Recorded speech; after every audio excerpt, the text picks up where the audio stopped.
श्री शिवाय नमस्तुभ्यं। हर हर महादेव। दोस्तों, पूज्य गुरुजी ने अभी अपनी कल की शिव महापुराण की कथा में बुधवार के दिन किया जाने वाला 2 दीपक का एक ऐसा विशेष उपाय बताया है जो उन्होंने आज तक अपनी किसी भी कथा में नहीं बताया है। पूज्य गुरुजी ने कहा कि जब आपके हाथ तंग चल रहे हो, जब रुपए पैसे कहीं से प्राप्त ही ना हो पा रहे हो, जीवन में चारों तरफ से सिर्फ और सिर्फ परेशानियां आ गई हो, उनसे बाहर निकलने का कोई रास्ता ना दिखाई दे रहा हो, तो 26 मार्च 2025 बुधवार के दिन कर लेना 2 दीपक वाला यह उपाय। होगी हर मनोकामना पूरी, मिलेगी सभी दोषों से मुक्ति, इतना धन आएगा कि संभाले नहीं संभलेगा। माता लक्ष्मी जी और महादेव जी के आशीर्वाद से पूरे साल धन बरसता रहेगा। दोस्तों, जैसा कि आप सभी लोग जानते हैं कि 26 मार्च 2025 यानी बुधवार को पड़ रही है चैत्र महीने की द्वादशी तिथि। और दोस्तों, यह वह तिथि है जो चैत्र महीने में पड़ने वाली सबसे बड़ी और चैत्र महीने की पहली द्वादशी तिथि है, क्योंकि यह बुधवार के दिन पड़ रही है और हमारे हिंदू धर्म में इसका बहुत ही बड़ा और विशेष महत्व होता है। पूज्य गुरु जी ने कहा है कि अगर कभी भी मौका लग जाए और चैत्र महीने की द्वादशी तिथि बुधवार को पड़ जाए तो आप लोगों को सिर्फ और सिर्फ 2 दीपक वाला उपाय तो अवश्य ही करना चाहिए, क्योंकि इन दोनों तिथियों का संयोग बहुत ही कम आता है। इसी के साथ दोस्तों, गुरुजी ने कहा है कि जब भी चैत्र महीने की द्वादशी तिथि पड़े तो आप लोगों को सिर्फ और सिर्फ 2 दीपक वाला उपाय तो अवश्य करना चाहिए। यह उपाय इतना खास है कि अगर आपने सही मुहूर्त पर सही क्रिया अनुसार 2 दीपक वाला उपाय कर लिया, जो प्राचीन काल के समय का महा उपाय है, तो मान के चलिए दोस्तों, महादेव जी के आशीर्वाद से आपके जीवन का कितना ही बड़ा दुख हो, उससे आपको मुक्ति मिल जाएगी। आपकी कोई भी मनोकामना हो, मान लीजिए आप नौकरी की तैयारी कर रहे थे तो आपकी नौकरी लग जाएगी, आपका बंद पड़ा व्यापार चल पड़ेगा। और दोस्तों, आप जिस बीमारी से आप बहुत दिनों से परेशान थे, उस बीमारी से आपको मुक्ति मिल जाएगी। आपके जीवन में धन आना शुरू हो जाएगा, आपके जीवन में धन आने के नए नए रास्ते खुल जाएंगे। और मान के चलिए दोस्तों, फिर आपको किसी भी प्रकार की परेशानी का सामना नहीं करना पड़ेगा। इसीलिए दोस्तों, 26 मार्च बुधवार द्वादशी के दिन आप लोगों को इस वाले उपाय को जरूर कर लेना है। भले ही आपने पूरे साल भर इस उपाय को ना किया हो, पर अगर आपने इस चैत्र महीने में पड़ने वाली द्वादशी के दिन अगर इस वाले उपाय को कर लिया, तो आपको इस उपाय को करने का वह फल मिलेगा जिसकी आपने कभी कल्पना भी नहीं करी होगी। इसीलिए आप लोग इस दीपक वाले उपाय को एक बार जरूर कर लेना, ताकि आप लोगों के हाथ से यह मौका ना जा सके और आपको इस उपाय को करने का फल मिल सके। दोस्तों, यह उपाय पंडित जी ने अपनी अभी की ही शिव महापुराण की कथा में बताया है, जो इस उपाय को आज हम आपको बहुत अच्छे से समझाने वाले हैं। इस वीडियो को देखने के बाद इस उपाय को समझने के लिए आपको कोई और वीडियो को देखने की जरूरत नहीं पड़ेगी। तो दोस्तों, इस उपाय को आपको कैसे करना है, कब करना है, कहां पर करना है और उपाय को करते समय आपको किन किन गलतियों को नहीं करना है और आपको किन किन बातों का ध्यान रखना है, यह सारी जानकारी हम आपको इस वीडियो में देंगे। तो चलिए भक्तों, उपायों को शुरू करते हैं। अगर आप भी चाहते हैं कि महादेव जी का आशीर्वाद आप पर सदैव बना रहे, तो वीडियो को लाइक करें, चैनल को सब्सक्राइब करें और कमेंट बॉक्स में हर हर महादेव जरूर लिखें। और अपने फायदे के लिए, गरीबी दूर करने के लिए इस वीडियो को पूरा देखकर जाना। यदि आज आपने वीडियो को बीच बीच में इसे देखा, काट काट कर देखा, तो जीवन में आपको कभी सफलता हासिल भी नहीं होगी। देखिए दोस्तों, 26 मार्च बुधवार द्वादशी का दिन यह इतना खास होता है, इतना महत्वपूर्ण होता है। देखा गया है कभी कभी बड़े बड़े पूजा पाठ अनुष्ठान से जो मनोकामना पूर्ण नहीं होते, वह 26 मार्च बुधवार के दिन एक छोटे से उपाय करने से ही आपकी मनोकामना पूर्ण हो जाती है। अब हम समझते हैं इस वाले उपाय को हमें करना किस समय है। इस 2 दीपक वाले उपाय को हमें चैत्र महीने के बुधवार के दिन करना किस समय है। तो देखिए, इस उपाय को करने का जो समय है वह सुबह का समय है और शाम का समय भी है। अब देखिए, यहाँ पर हम मुख्य रूप से सुबह का समय नहीं बोलेंगे, क्योंकि 26 मार्च बुधवार का दिन है और इस दिन प्रदोष काल के समय का बहुत महत्व होता है। बाकी अगर सुबह के समय भी करेंगे तो भी अच्छा होगा, उसमें कोई भी दिक्कत वाली बात नहीं है। तो चलिए जानते हैं इस विशेष उपाय के बारे में, लेकिन उससे पहले एक प्रार्थना, अगर आप इस चैनल पर नए हैं तो आप इस वीडियो को लाइक करें, चैनल को सब्सक्राइब करें और कमेंट बॉक्स में आप अपनी राशि या अपना नाम जरूर डाल दें, क्योंकि हम राशि से जुड़ा भाग्य भी बताते हैं और भाग्य में चल रही परेशानियों को दूर करने के लिए वह आसान से आसान उपाय भी बताते हैं। तो चलिए अब हम अपने सबसे पहले उपाय की बात कर लेते हैं। देखिए, चैत्र मास के दिनों में विशेषकर भगवान शिव और माता पार्वती और विष्णु भगवान का पूजन किया जाता है। अब साथ ही साथ बुधवार द्वादशी का दिन भी पड़ गया है, तो ऐसा समझ लीजिए आपके जीवन में धन भी आएगा, सुख भी आएगा, धन बढ़ेगा भी, और साथ ही साथ आपके जीवन के सारे संकटों को भगवान शिव जी दूर कर देंगे। तो चलिए सबसे पहले बात कर लेते हैं सबसे पहले उपाय की, जो कि बुधवार वाले दिन आपको विशेषकर करना है। और इस उपाय को करने से आपकी कोई भी ऐसी इच्छा, कोई भी विश जो अभी तक अधूरी है, पूरी नहीं हो रही है, तो आपकी बड़ी से बड़ी विश और मनोकामना भी पूरी हो जाती है जब आप बुधवार वाले दिन इस पहले उपाय को कर लेते हैं। तो देखिए, आप सभी जानते हैं कि श्री हरि विष्णु जो है उन्हें तुलसी दल सबसे प्रिय है। बिना तुलसी माता के श्री हरि विष्णु अधूरे हैं और बिना तुलसी पत्तों के श्री हरि विष्णु का भोग अधूरा है। अब श्री हरि विष्णु को प्रसन्न करके आप अपनी किसी भी मनोकामना को पूरा कर सकते हैं, क्योंकि श्री हरि विष्णु प्रसन्न हो गए तो आपकी कोई भी विश और इच्छा, मनोकामना अधूरी नहीं रहेंगी। देखिए, हम सभी के घरों में माता तुलसी का पौधा अवश्य ही होता है। तो देखिए, हमें तुलसी जी के पौधे से सबसे पहले तो 3 पत्ते तोड़ने हैं। देखो, एकादशी वाले दिन आपको तुलसी के पत्ते नहीं तोड़ने हैं। तो देखिए, तुलसी जी के आपको 3 पत्ते तोड़ लेने हैं और इन तुलसी जी के पत्तों को तोड़ने के बाद आपको एक छुटकी हल्दी भी अपने साथ में लेनी है। हल्दी के अंदर आपको जल मिलाकर के पेस्ट के रूप में तैयार करना है और इसी के साथ में आपको एक दीपक भी लेना होगा। दीपक आप मिट्टी का भी ले सकते हैं, आटे का भी ले सकते हैं, और इस दीपक में आपको शुद्ध घी डाल करके इसमें आपको लंबी रुई की बाती का प्रयोग करना है। देखिए दोस्तों, आपके पास है 3 तुलसी जी के पत्ते हैं, तो पहला जो तुलसी जी का पत्ता है उस पर आपको सबसे पहले तो जो आपने हल्दी ली है उसकी एक बिंदी लगानी है। और पहला जो तुलसी जी का पत्ता है, आपके घर में भगवान विष्णु का चाहे कोई सा भी स्वरूप हो, चाहे लड्डू गोपाल जी का स्वरूप हो, या फिर भगवान कृष्ण की आपके मंदिर में प्रतिमा हो, या फिर भगवान श्री राम की प्रतिमाएं, उनके सामने आपको पहला तुलसी जी का पत्ता अर्पित करना है। अब देखिए दोस्तों, आपके पास जो 2 तुलसी जी के पत्ते हैं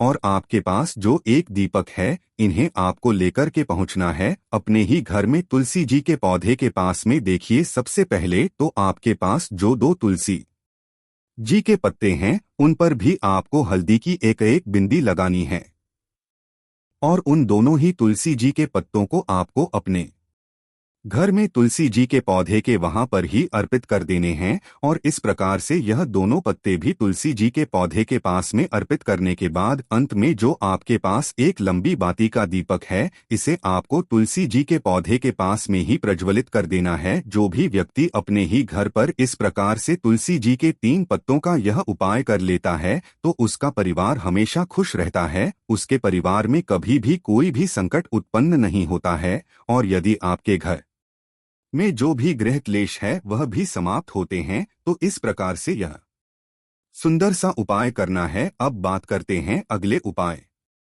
कि देखो, यदि आपके जीवन में आर्थिक संकट बहुत अधिक हो रहे हैं, धन की समस्या लगातार जीवन में बनी हुई है, एक एक रुपयों को प्राप्त करने के लिए आपको बहुत अधिक मेहनत कर रहे हैं, तो आज रात्रि में सोने से पहले आपको हो यह एक चमत्कारी दीपक का उपाय अवश्य करना है। या फिर यदि आपका जो व्यापार है, बिजनेस है, दुकान है, वह अच्छे से नहीं चल पा रही है, तो आज रात्रि में इस विशेष दीपक का उपाय आपको अवश्य करना चाहिए। देखो दोस्तों, दीपक हमारे घर में सभी नकारात्मक शक्ति को बाहर करता है। यह उपाय आपको साल में केवल एक बार करने का ही मौका मिलता है। देखिए, इस उपाय के लिए आपको तुलसी जी की जो सूखी लकड़ी होती है उसे ले लेना है। देखिए दोस्तों, यदि आपके पास पुरानी तुलसी जी की लकड़ी है तो उसे आप ले सकते हैं, और यदि आपके घर में तुलसी जी जो लकड़ी है वह सूखी हुई है तो उसकी लकड़ी आप तोड़ करके इस्तेमाल कर सकते हैं। लेकिन आपको ध्यान रखना है कि सूर्यास्त से पहले ही आपको यह जो तुलसी जी की लकड़ी है इससे अवश्य ही तोड़ लेना है।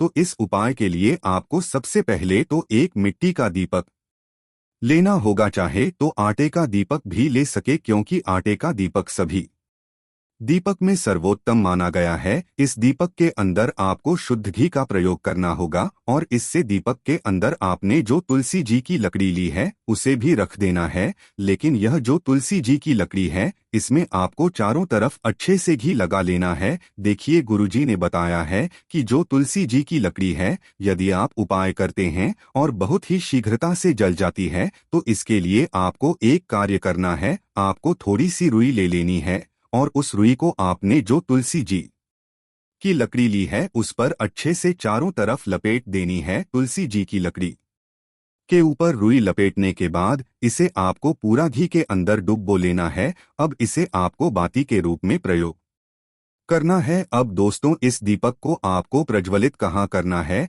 तो इस दीपक को आपको या तो भगवान विष्णु के सामने प्रज्वलित करना होगा, या फिर आपको भगवान श्री राम के सामने प्रज्वलित करना होगा, या फिर भगवान कृष्ण के सामने, यानी कि भगवान विष्णु के जो भी अवतार हैं उनके सामने आप यह दीपक प्रज्वलित कर सकते हैं। या फिर आप इस दीपक को माता तुलसी जी के सामने भी प्रज्वलित कर सकते हैं। पूज्य गुरु जी ने बताया है कि जो भी व्यक्ति इस प्रकार से तुलसी जी की डंडी से यह दीप दान कर देता है उसके जीवन में कभी भी धन की समस्या नहीं होती है। इसीलिए आपको यह पूरे साल में केवल एक बार ही मौका मिलता है। इस उपाय को करके देखना, आपकी सभी इच्छाएं जरूर पूर्ण होंगी। यह जो उपाय है रात्रि में सोने से पहले करना है। यह उपाय आप लिए सर्वश्रेष्ठ होने वाला है। देखिए, इस उपाय के लिए आपको मात्र 5 हरे मूंग के दाने ले लेना है। देखिए, तिथि है और यह बुधवार के दिन पड़ रही है, इसीलिए आपको 5 हरे मूंग के दाने लेना है। हरे मूंग के दाने आपको साबुत लेने हैं, खंडित नहीं होने चाहिए, इस बात का ध्यान रखें।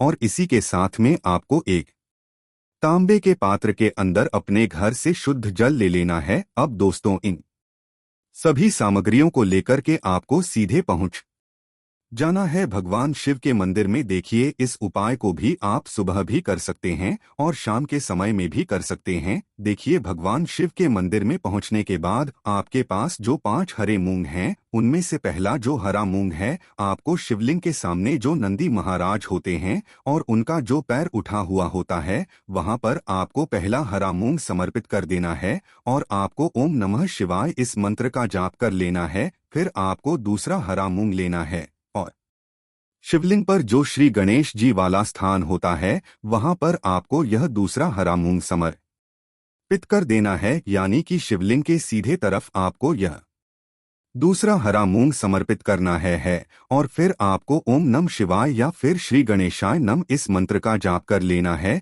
तीसरा हरा मूंग का दान आपको भगवान शिव की सबसे प्रिय पुत्री माता अशोक सुंदरी वाले स्थान पर समर्पित करना होगा। शिवलिंग की जो जलाधारी होती है जहां से जल बह करके आता है उसी जलाधारी के बीच में जो कहीं कहीं उठी हुई लाइन होती है सांप की आकृति के रूप में, वहीं पर आपको तीसरा हरा मूंग समर्पित करना है। और फिर आपको ओ नमः शिवाय इस मंत्र का जाप कर लेना है। अब दोस्तों, चौथा जो हरा मूंग है उसे आपको भगवान का टिकेय जी का जो स्थान होता है शिवलिंग पर वहां पर आपको यह चौथा हरा मूंग का दाना समर्पित कर देना है, और आपको ओम नमः शिवाय इस मंत्र का जाप कर लेना है। अब दोस्तों, आपके पास जो 5वां और अंतिम हरा मूंग बचा हुआ है उससे जल के पात्र के अंदर डाल देना है, और इस हरे मूंग से युक्त जल से आपको भगवान शिव के शिवलिंग का अभिषेक कर देना है। जल आपको बिल्कुल धीरे धीरे समर्पित करते जाना है, और लगातार आपको शिव महापुराण के मूल मंत्र श्री शिवाय नमस्तुभ्यम इस मंत्र का जाप करते रहना है। फिर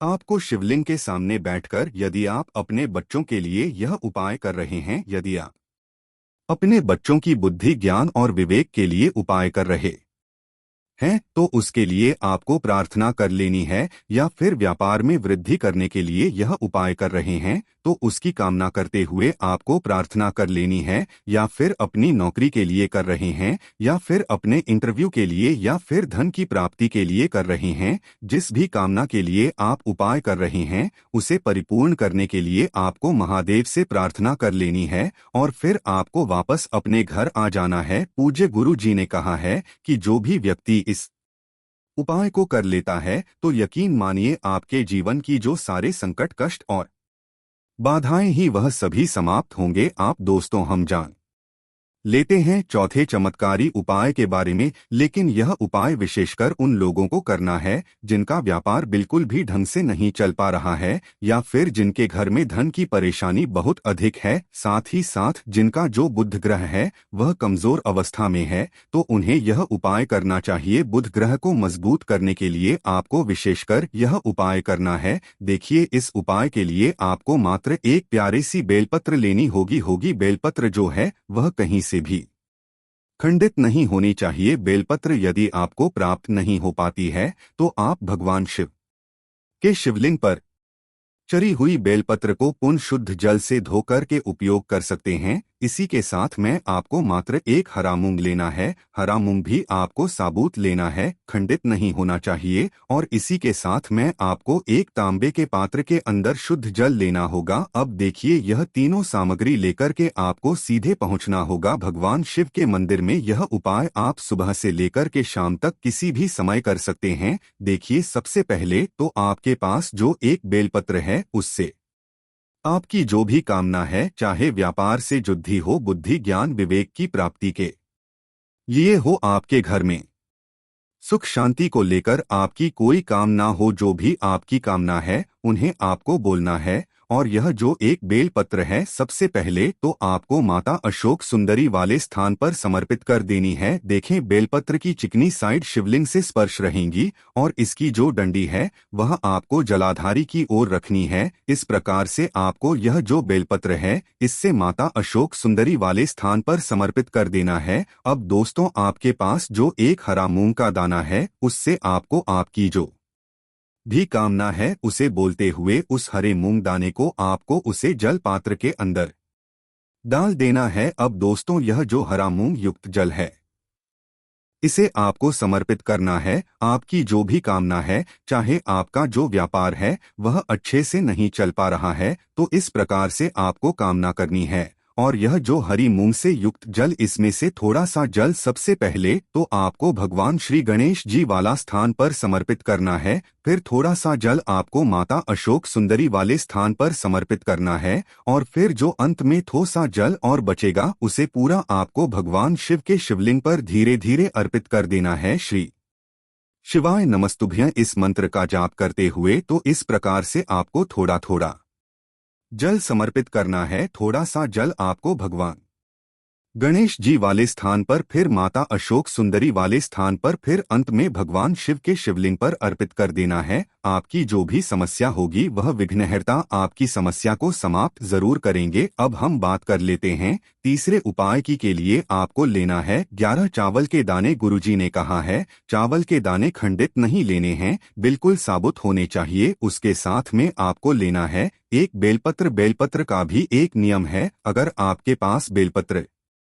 नहीं है तो आप शिवलिंग से उठाकर उसको पुनः शुद्ध जल से धोकर इस्तेमाल कर सकते हैं। इस प्रकार आपको बेलपत्र लेना है। इसके बाद आपको एक लोटा जल लेना है। अब यह सब सामग्री लेकर आपको जाना है महादेव के मंदिर में। देखो, अब आपको उत्तर साइड में खड़े हो जाना है और सबसे पहले आपको एक बेलपत्र अपने हाथ पर और 11 चावल दाने रखकर शिवलिंग के ऊपर अपना नाम और गोत्र बोलते हुए समर्पित कर देना है। और ओम नमः शिवाय, श्री शिवाय नमस्तुभ्यं का लगातार जाप करना है। अब आपको जो एक लोटा जल साथ में लेकर आए थे उसे धीरे धीरे बेलपत्र और चावल दाने के ठीक ऊपर आपको समर्पित करते जाना है और शिव पुराण के मूल मंत्र श्री शिवाय नमस्तुभ्यं का 11 बार जाप करना है और अपनी मनोकामना बोलते जाना है। देखो, बस छोटा सा उपाय करना है। देखना, एक दिन आपके सब काम बनने लग जाएंगे। गुरुजी का बहुत ही विशेष उपाय है। चलते हैं तीसरे उपाय की तरफ को लेना है।